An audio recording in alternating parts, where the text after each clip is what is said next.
Bonjour à tous. Aujourd'hui, nous allons faire un autre exercice dans le Shell Robot Structural Analysis. Nous allons nous intéresser à l'étude d'un grillage. En pratique, on va faire l'étude d'une poutre croisée. On commence directement. Nous sommes dans l'étude d'un grillage, carrément. Vous voyez l'environnement ici. Notre grillage, nous avons 5 mètres de part et d'autre, X, Y. Et des côtés des Y, nous avons 7 mètres. ABC, 1, 2, 3. C'est bon. Voici notre grillage. On va faire des grillages simples.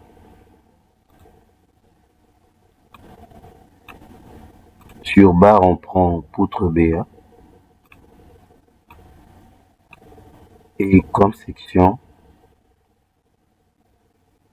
de ces côtés, nous avons 10 mètres. De l'autre côté, c'est carrément 14 mètres. On va faire un petit calcul rapidement.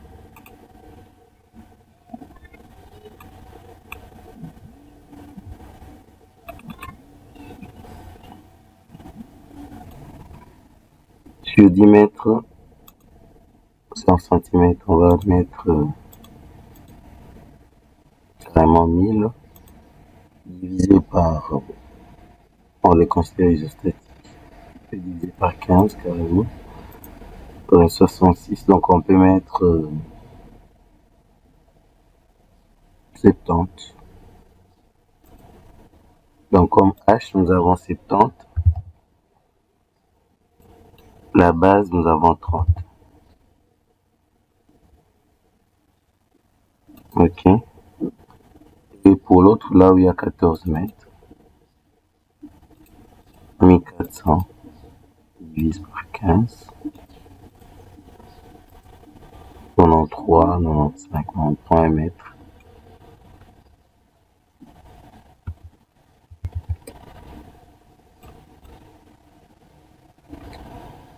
Sur 50. Ça va. Là où il y a la grande portée, nous avons la poutre d'1 mètre. De l'autre côté, on va avoir la poutre de 70. On va mettre les appuis. Au niveau des appuis, nous avons des rotules là-bas et là. Ici aussi, on met pareil. Des rotules de part et d'autre.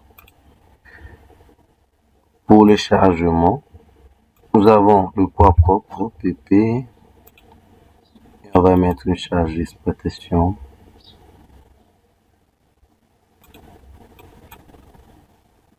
Une charge d'exploitation Q. Ça va. Ici, nous allons seulement charger une de poutre et on va voir l'influence que ça aura sur l'autre poutre. On va charger la poutre la plus grande inertie.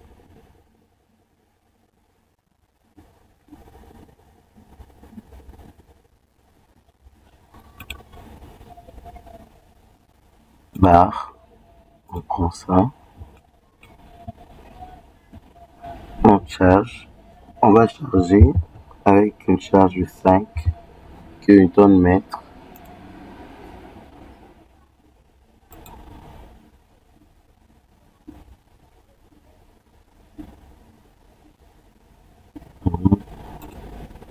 Et pour le poids propre, c'est automatiquement pris en compte, on va vérifier seulement. Ouais, poids et masse, c'est déjà. Je vais aller au chargement, combinaison manuelle. On va faire nos combinaisons élues.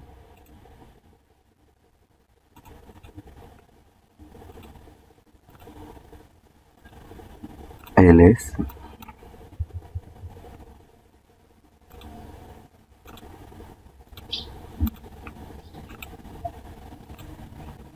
On peut alors lancer le calcul.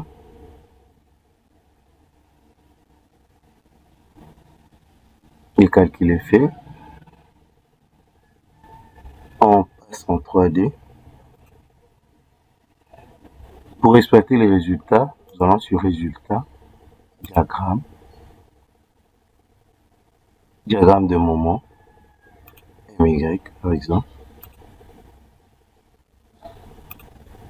On prend sous la charge Q, parce que nous n'avons chargé que la poutre principale, si on peut le qualifier ainsi. Et concernant la description, on prend les extrêmes globaux.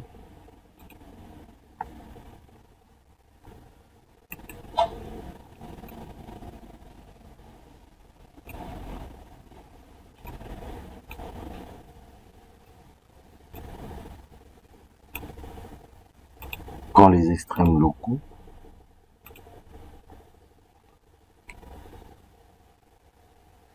Ok, nous sommes là.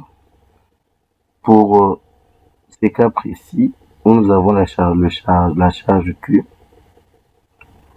notre max tombe là à côté. Bon, c'est normal, car compte tenu des différentes inerties que nous avons, cet élément apporte une charge concentrée sur notre poutre, ce qui fait assez que la grande charge soit là, un peu excentrée. Mais, qu'est-ce que nous constatons? Qu'il y a quand même une part de la charge de notre poutre principale, poutre suivant la longueur, qui est reprise par la poutre transversale. Constate qu'il y a une part de la charge qui est reprise par ça. On voit un autre exemple. On prend par exemple le moment de torsion. Pour la torsion, on constate une grande valeur de la torsion. Bien sûr que c'est infime. Ça, c'est compte tenu de l'échelle. Concernant l'effort tranchant, voici les différentes valeurs de l'effort tranchant.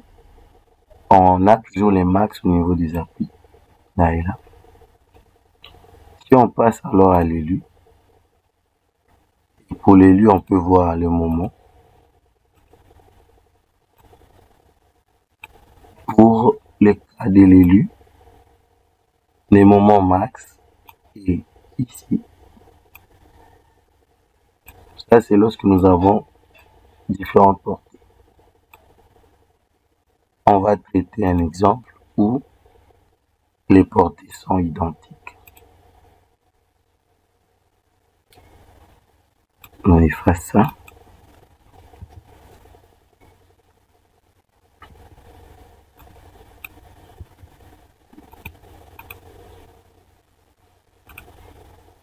Concernant les lignes, on va prendre, on supprime le tout là. Je prends 5 mètres.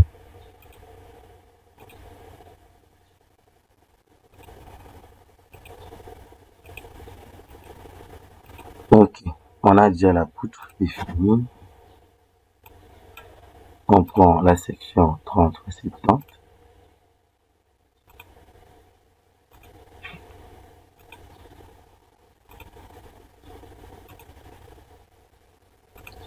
Pour les appuis, rotules de part et d'autre. Et pour le chargement,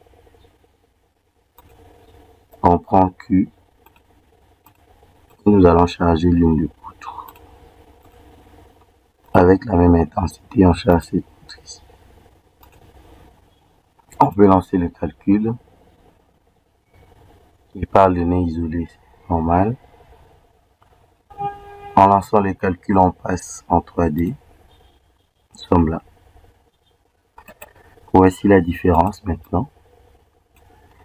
Puisque les deux portées dans les deux sens sont identiques, le max est réellement situé ici. Parce qu'il n'y a pas l'une des poutres qui est principale et l'autre est secondaire. Ici, par commodité de langage, on traitera l'une transversale et l'autre longitudinale. Même nous avons une structure carrée. Et là, on constate qu'il y a la valeur max qui tombe au milieu. Ici, carrément. On a la valeur max qui tombe au milieu de notre élément.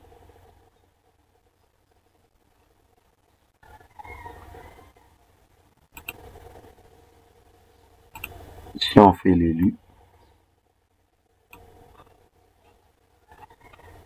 ici, qu'est-ce que nous constatons? Que l'élément, on peut afficher la charge. Oui, on constate quoi? Que l'élément chargé est cette poutre ici. Mais par contre, la charge maximale, c'est dans l'autre côté. C'est concernant le chargement. Mais or, pour le calcul de la poutre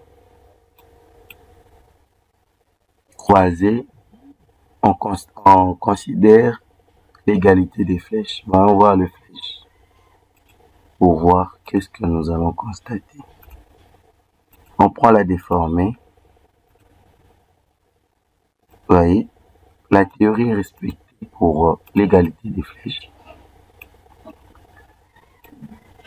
On a la même valeur 0,5 pour le 2. Mais concernant le moment, il y a une de poutre qui est plus chargée que l'autre. Donc là, c'est supposé que là, ça plie un tout petit peu. Même si la théorie suppose que l'un ne s'appuie pas sur l'autre, qui ne se soulage pas l'un à l'autre. Mais du point de vue pratique, on a constaté ça. On a la valeur de 0,5. Voyez, il y a égalité des flèches, effectivement. Mais concernant le moment, ou même point, on n'a pas la même valeur. Ceci peut se régler par le nœud compatible. Ça, c'est on fera prochainement. L'allusion au nœud compatible, comment on peut faire à ce que nous ayons la même valeur partout. Vous voyez, le max c'est 145 pour la poutre qui n'était pas chargée. Et l'autre, c'est dans l'autre poutre. Si on prend la charge Q, on constate la même chose, mais seulement l'intensité qui a changé. Merci de votre attention.